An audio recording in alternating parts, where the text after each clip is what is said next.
The book 34 Miracles of Jesus, written by Kalathil Mathew Msfs. Miracle 5. The healing of the ruler Jairus' daughter. Matthew 9:18-26. Confer also Mark 5:21-43, Luke 8:40-46. For the full version, see Mark 5:21-43. Matthew abbreviates drastically. Another healing narrative, a woman with a hemorrhage, is sandwiched here between the two parts of the other.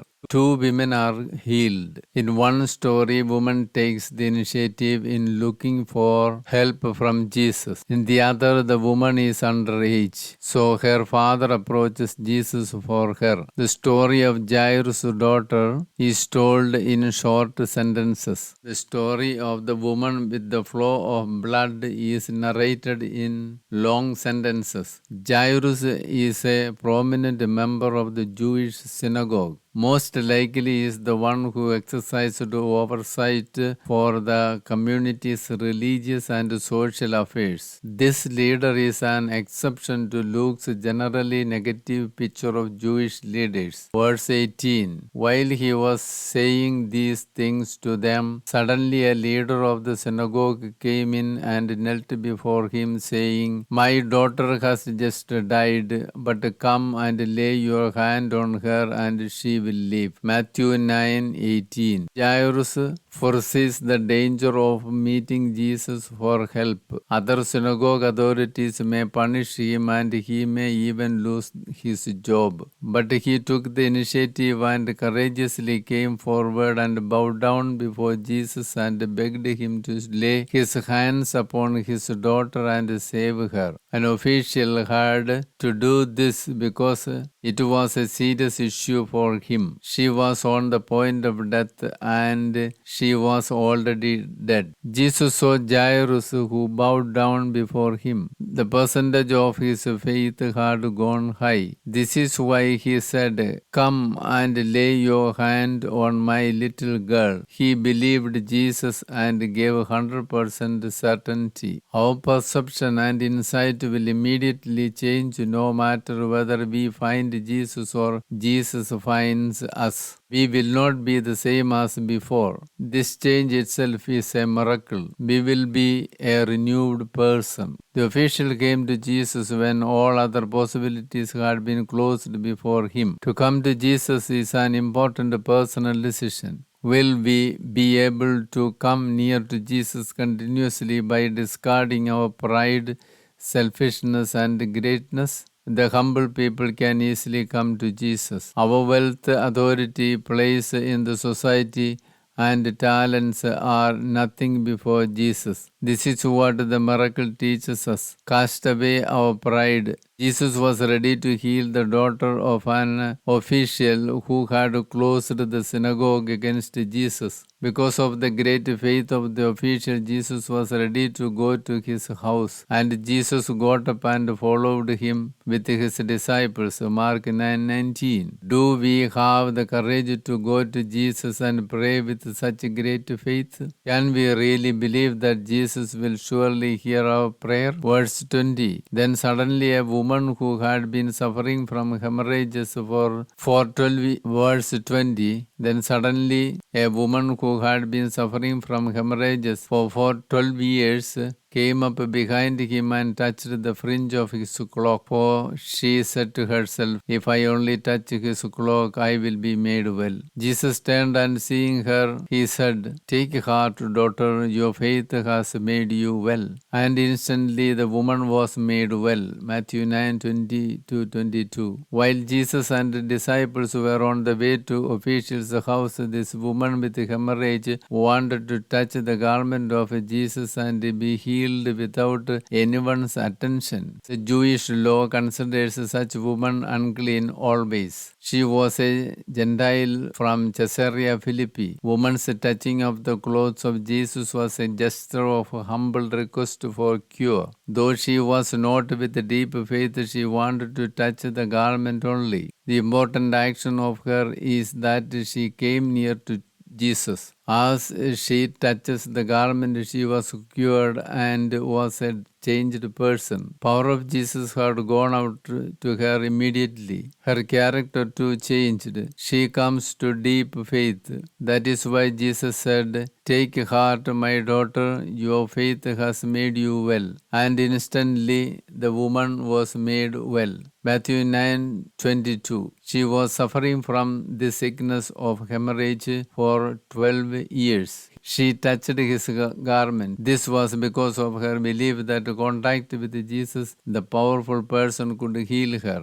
It was also her prayer to be healed. Matthew proclaims that Jesus healed her with one word. Thus, Jesus blesses the woman. Jesus was kind enough to talk to the woman even when the crowd was disturbing and flocking to him. Every person is great and of important for Jesus. Matthew here stresses the prompt effectiveness of Jesus' healing word too. The cure is instantaneous and complete. The woman told everything that had happened, her touching the cloth and the healing received. Jesus is in full control of the situation and of the divine power he bears. Let us too get rid of all our irrational views and misunderstandings and come to Jesus with full faith. Jesus is the friend of the poor, the downtrodden, and the unclean people in the society. Even in this modern world, some people, because of their superstition, consider women as unclean at times. What is often considered unclean is the part of sexuality. No one has the right to declare what is clean or unclean. When we continue to hold on to superstition, humanness and good culture come to nothing. Verse 23. When Jesus came to the leader's house and saw the flute players and the crowd making a commotion, he said, "Go away, for the girl is not dead but sleeping." And they laughed at him. Matthew 9:23 and 24. Jesus reached the house of the official. "Your daughter is dead," they conveyed the message to Jairus. Still, Jesus gives them surety of life. Jesus said, "She is not dead, but she is sleeping." Possibility of Jesus' superior insight into the girl's condition cannot be ruled out. She was in coma or simply unconscious. Thus, the story would be another healing against all odds and against the wisdom of all bystanders. The parents serve as witnesses together with Peter, James, and John. There were also some people to laugh at Jesus. Yet Jairus had hope in Jesus, the leader. Yet Jairus had hope in Jesus, the healer. Confusion and people weeping and wailing loudly. The description of commotion about the girl confirms that she had died. It indicates a ritual mourning. But when the crowd had been put outside, he went in and took her by the hand, and the girl got up. And the report of this spread throughout that district. Matthew 9:25 and 26. Jesus touches the unclean corpse. Jesus commanded, "Rise up," and she stood up. Jesus raising up of the girl is a sign of his power to bring back to life. The girl's action and the crowd's reaction of amazement confirm the reality of miracle. He strictly ordered them that no one should know this and told them to give her something to eat. Mark 5:43. Jesus told them to give her something to eat. It confirms the fact of healing while indicating Jesus' compassion for her. The gospel passage recounts two people who had an encounter with Jesus and offered their world of burdens.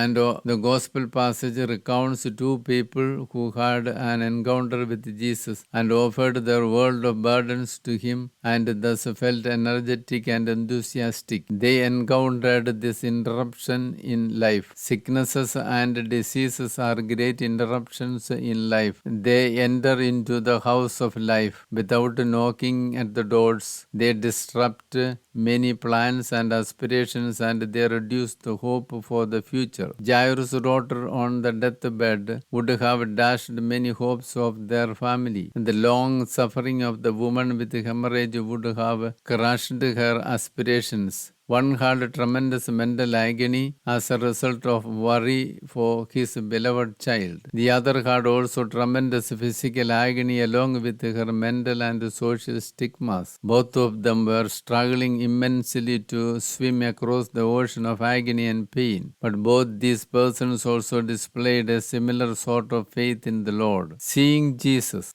Jairus fell at his feet and pleaded earnestly with him. Mark 5:22. Realizing what had happened to her, the woman approached Jesus in fear and trembling, fell down before Jesus, and told him the whole truth. Matthew 5:33. We should offer ourselves before God as they both offered their world of burdens to Jesus in deep faith and trust, with much love and devotion, and with great expectations and hopes. The offering of their burdens was a sign of a total submission and surrender. Jairus offered himself to the power and mercy of the Lord. The woman with the hemorrhage offered herself to the compassion and love of the Lord. This made them to experience the power of the Lord. When we offer ourselves fully to the holy and precious will of the Lord, we come in contact with His divine providence and wonder. When we submit ourselves to the mighty power and providence of God, we experience His divine strength and courage. When we surrender ourselves to the dominion and sovereignty of God, we encounter His marvelous presence and guidance. Our Christian life, with all its challenges, places before us many choices. We can either feel that the entire world of burden is placed on our shoulders and thus feel exasperated and exhausted, or we can offer our world of burdens to Jesus, telling Him, "Here am I, Lord. Here is my life. I give you my world, the whole world," and thus feel energetic and enthusiastic. Let us offer our lives to the Lord totally. Let us also give heed to His words. Be brave and try to detach your heart from worldly things. Do your utmost to banish darkness from your mind and come to understand what true and selfless piety is. Enliven your faith, which is essential to understand and achieve piety. We learn many things from this miracle. We do understand the hope of Jesus and desperateness of the people crying before Him. There is nothing that we cannot conquer with the grace of God. While some people were not able to believe in Jesus, Jairus could believe in Him. We should be able to believe strongly like the official. Then miracles will happen continuously in our lives. Marveling at the miracle alone is not enough. We should believe deeply in Jesus. The message of Jesus is that we should come out of all our desperate situations. Let us approach Jesus always. Let us surrender before Jesus with all our prayers and petitions. We see in society people with serious sicknesses, poverty, despair, thoughts of committing suicide, disgust, and all other difficulties. We should care to these people and give them hope and faith in Jesus as we can. Thus, they should come out of their difficulties. This is the duty and responsibility of the society and every person. We must use our money, wealth, talents, and time for these types of people. We must raise up the feeble-minded. We must pronounce life-giving words like Jesus. We can use the words of encouragement and hope in order to give life to our family members, neighbors, and friends. Faith is the important aspect in both the incidents. Jesus healed the girl and the woman and brought the kingdom of God to them. The presence of Jesus was a great relief in their life. By this healing, many came to have real faith in Jesus. We must be able to ask Jesus anything and everything with faith. Do not be afraid to come near to Jesus and surrender ourselves. We must deepen our faith. We must express our respect to humanness and love towards everyone. We must get rid of socially distancing from our lives and what is not appealing for our Christian way of living. We must keep equality and work for justice. Do we dare to follow the path of humility and making a choice for cross? There is an incident in the life of Saint Francis de Sales. A short time before his death, he was asked by a nun from the Visitation Convent to mention what virtue he would specially wish the sisters to cultivate. The saint, being unable to converse owing to his extreme sickness, asked for a piece of paper to write. On this piece of paper, the gentleman saint wrote one word: humility. This saint, who lived this virtue, considered humility as the most essential virtue for a genuine Christian living. The saint, who preached and practiced love, exhorted humility as the primary virtue for growth in holiness. The one who lacks humility begins to proclaim one's own glory and draw the attention to oneself. The Lord invites everyone to come to his presence with humility. This miracle teaches us the need for humility in our Christian life. Lord, help me give myself to you entirely, knowing and trusting that the Lord will always take care of me. That true joy is experiencing you. God bless. Live Jesus.